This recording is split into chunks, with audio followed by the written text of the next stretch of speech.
Семејното и родово базирано насилство земаат се поголем замав во Македонија. Бројката на пријавени сторители за минатата година укажува дека оваа табу тема се почесто излегува од четирите ѕида на домот. Во 2021 година за семејно насилство биле пријавени 1097 сторители. Дел од нив биле извршени под дејство на алкохол или пак како последица на нарушено ментално здравје на сторителите. Експертите алармираат дека бројките се видно покачени во однос на претходните години, а особено се зголемиле во време на пандемијата. Во 2021 година евидентиран број на жртви е 1608, од нив 274 се мажи, а 1119 се жени, додека 215 се деца.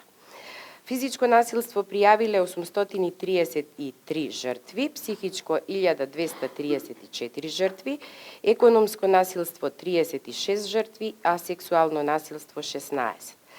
Застрашувачка информацијата дека од 2017 до 2020 година извршени се 22 убиства на жени. Најголем дел од нив биле убиени од страна на нивниот сегашен или поранешен партнер.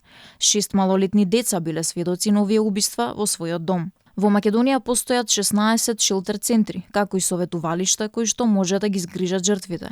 Но проблемот е што не пријавуваат сите, така што реалниот број на жртви на семејно насилство е многу поголем од тој што се наведува во најновите статистики. 8 служби се управувани и водени од граѓански организации, од кои 7 се наоѓаат во Скопје. Има 9 прифатилишта на жртви, но нема ни едно во полошкиот и североисточниот дел на државата. Проблемот со родово и семејно насилство не е ексклузивен само за Македонија.